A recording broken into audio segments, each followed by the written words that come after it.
Ladies and gentlemen, welcome to the session on added value as part of the series on principles of brand management. Added value is all to do with the way that the organization puts a little bit more into its brand, but as a result of putting that little bit more into its brand, it's able to charge more for it. Why? Very simple. It's the famous expression, value is in the eyes of the beholder.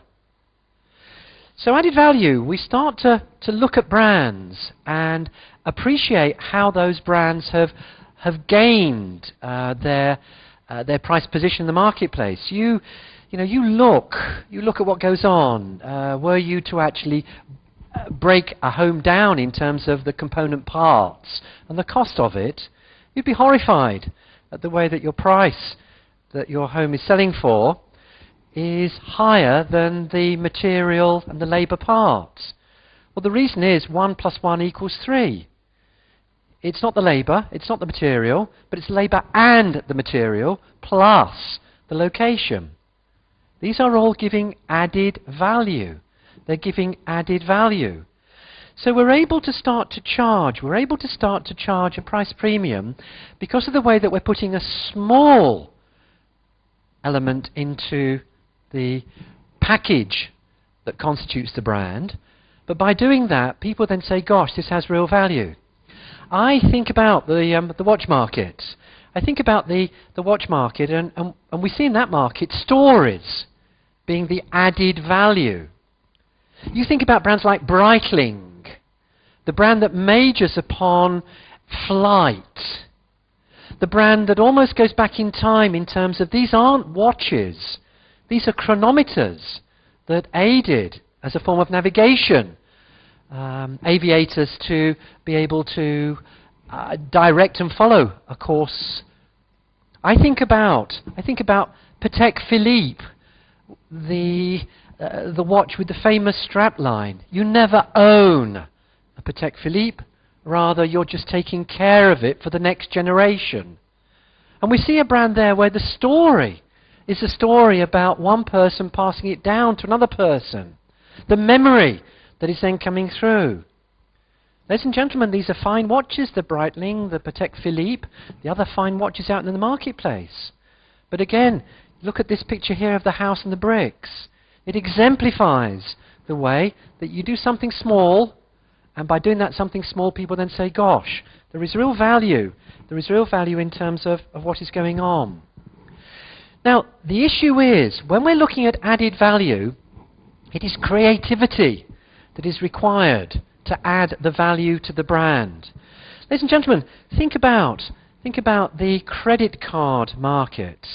I had a researcher working with me doing a project using the concept of the value chain, just working their way through the different parties to try and understand the way that brands come out as being added value entities with a price premium.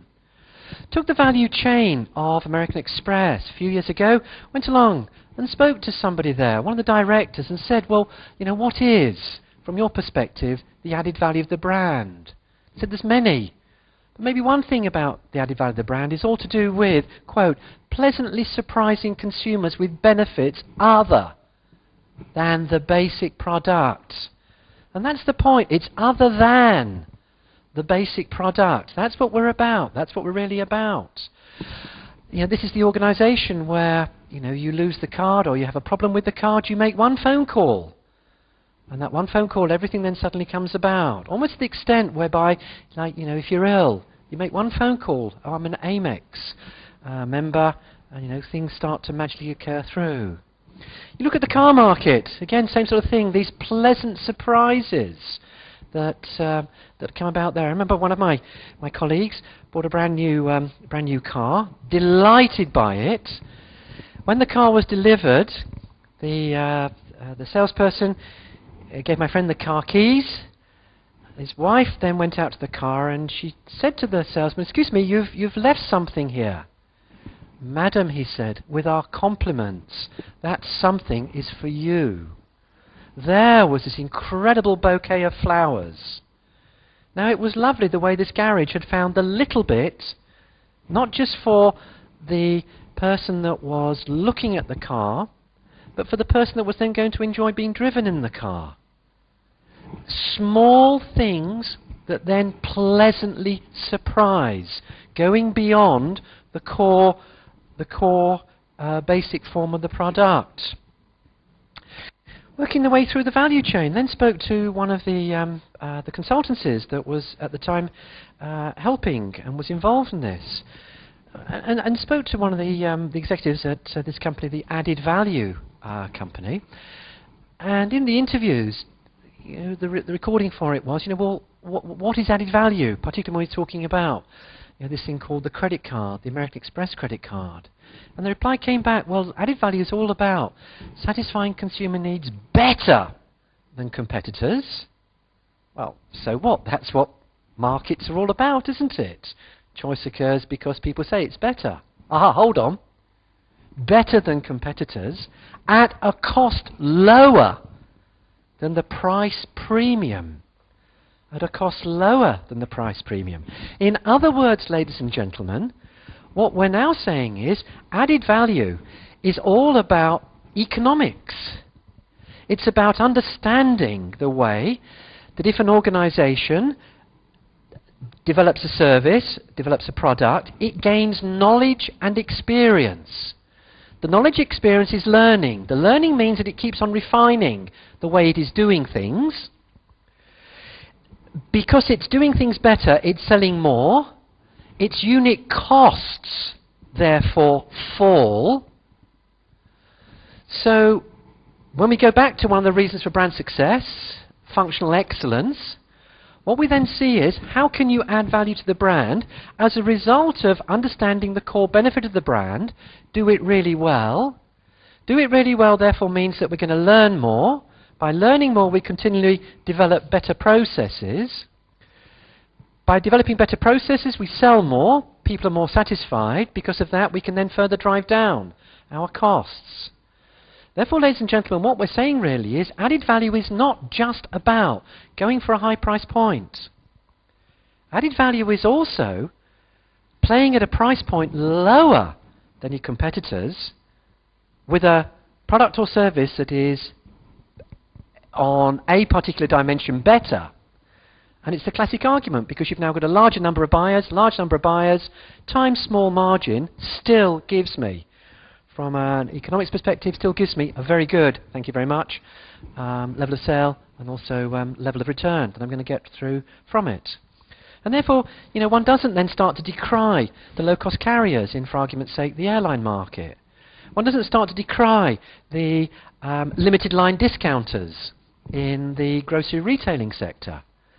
Because these are organizations who really have said, what we're going to do is understand what is the key issue the customer is concerned about, and then what we're going to do is we're then going to restructure our delivery system such that we do it better than anybody else, we gain learning, through learning we're doing things better, because they're better, people buy more, our unit costs then further fall, and it's a nice virtuous circle coming through. Continuing the journey through this value chain, there's the organization, there's a consultancy that worked with the organization. There was an agency that at the time was very much involved with the organization, Ogilvy & Mather. Again, talking to one of the executives there, trying to understand how they were working on the brand so that they were able again to add value to this brand. What are you doing? How's it being brought about? And one of the replies that came back again, which gave an insight to creativity. We're adding value because added value is all to do with when consumers feel. A brand is think, rational, a brand is feel, emotional. When consumers feel the product gives more than its competitors, whether the feeling is real or perceived.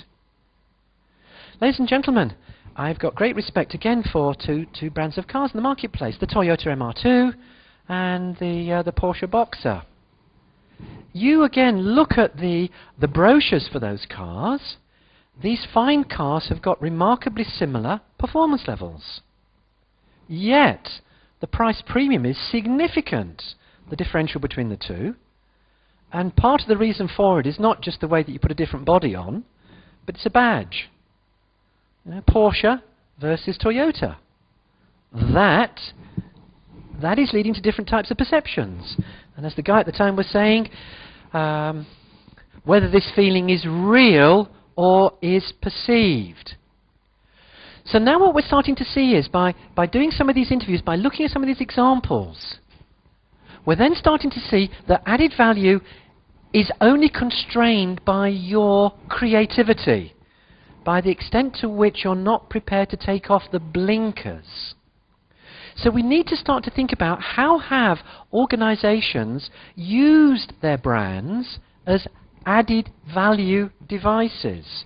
How have they used their brands as added value devices?